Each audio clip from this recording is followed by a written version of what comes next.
morning, guys. Good morning. Fantastic. You know, this is one of my favorite days of the year. I'm not going to say too much right now. At this time, we're going to have Kirsten Nicole Keys. She's going to come up and give welcome to the Harrisburg School District. Let's give her a hand, please.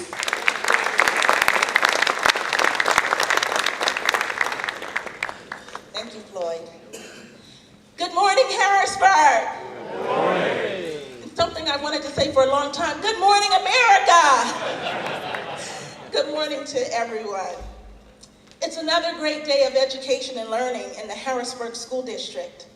On behalf of Dr. Sybil Knight Burney, our school board of directors, administrators, teachers, and students of the Harrisburg School District, I extend a warm welcome to Mr. Ron Claiborne of Good Morning America, to the American Literacy Corporation, to all of our special guests and men from every walk of life, dignitaries, partners, sponsors, and everyone who has had a hand in making 500 Men Reading a huge success. Welcome.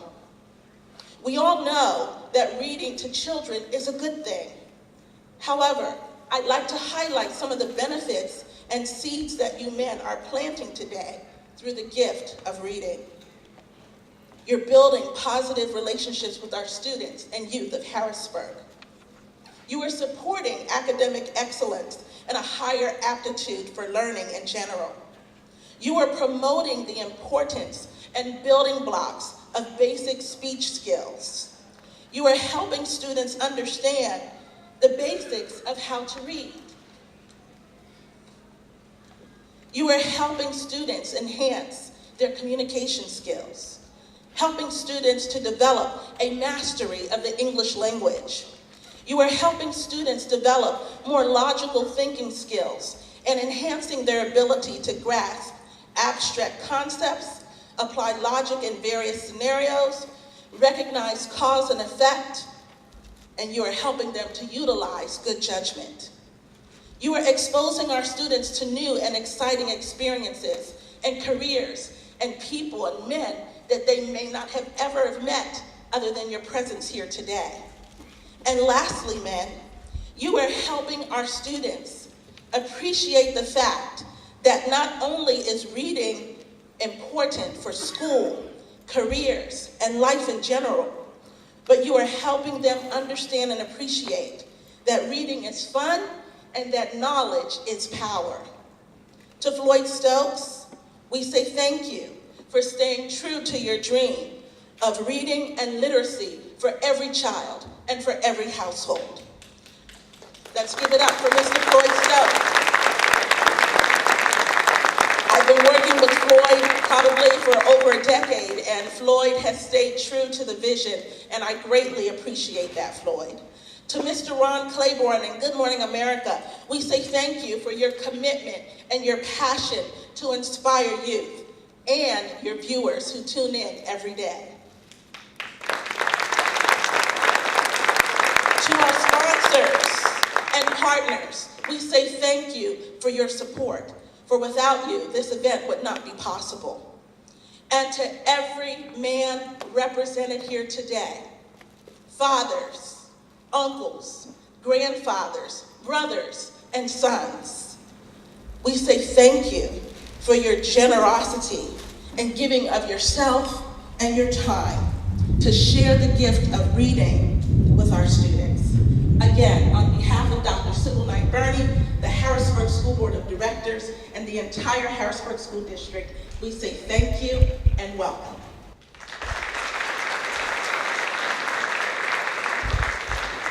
Thank you. Let's give Kirsten another hand, please. I was glad to hear that she was hired as a part of the school district, the PR person.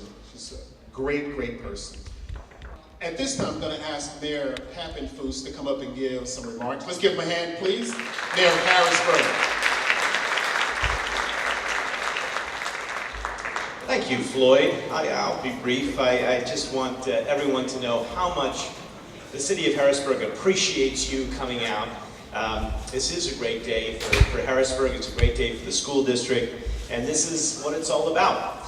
As many of you know, I started my career as a teacher, went into the book business before becoming mayor, one of the only mayors in the country to have that trajectory. And I'm completely committed to literacy and to the belief in education as the key to economic development. So whenever I go around the city trying to talk about the things that the city needs, it all comes down to this. It comes down to mentoring our youth. It comes down to making sure that we read to our children, and it is looking at education as the key to the future success of all that we do. So thank you for being here. I look forward to seeing you later in the day at the bookstore. I'll be there to join you all for lunch, and thank you for volunteering today for Harrisburg. Thank you, Mayor. Appreciate you. All right, a couple of thank yous. The reading specialists that we've worked with this year, can they please stand, the reading specialists of all the schools and the principals, Tim Hess, let's give them a hand, please. Thank you. Thank you, guys. Thank you. Thank you.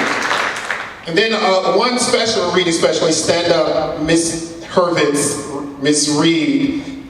The young lady is retiring this year. All right, yeah, give her a hand. And I'll tell you, when I moved to Harrisburg and I was driving down 6th Street and I saw on the billboard Camp Curtin, I tell you, this was powerful to me. It's kind of like one of those moments that I had. I saw on the billboard Family Literacy Night held whenever it was, but I'm like, I have to stop and see who's doing it because that's a special person. And then lo and behold, I found that it was Miss Reed behind it. Let's give her a hand, please. It's powerful, thank you, thank you. And then we want to thank the young ladies in the back and at the registration table, behind the scenes, organizing this. Let's give them a hand, please, thank you.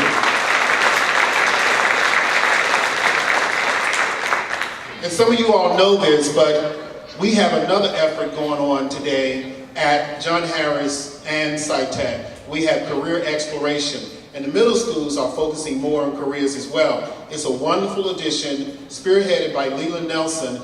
50 guys right now have signed in at John Harris to present to the students today about their careers. Let's give Leland and his team a hand.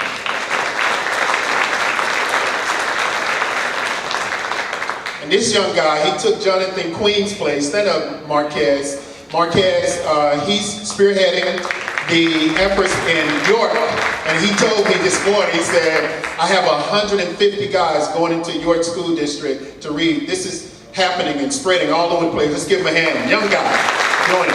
Appreciate it. And I also want to thank our new web manager. Where's Nick? Where's Nick? Nick, thank you. He's volunteering his time. Thank you, Nick. And we have the young guys from Carson Long Military Academy. I was Army, so I appreciate you. Stand up. This is our future. They came out to read.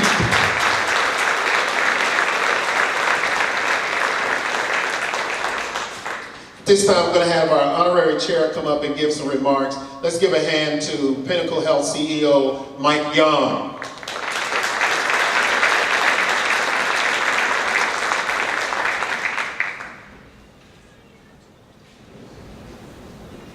Thank you, Floyd. This is our second year as honorary chairman. This is a tremendously positive event for the children in the city school district. We partner very strongly with the school district as well as the city. We believe our children and their growth, successful growth, is the future of not just Harrisburg, but of South Central Pennsylvania. So we strongly believe in this. We need more guys like Floyd who are believers and champions. So I want to give Floyd a round of applause. So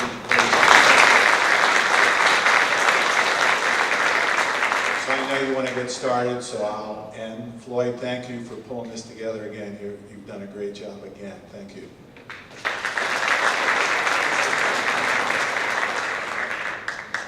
Okay, at this time we're going to have remarks from our fearless leader. Was hanging out with him a couple of months ago. This guy, he's on fire. I have no idea how he does what he does, but he continues to support us, and we appreciate him greatly. Let's give a hand to Good Morning America, Ron Claiborne.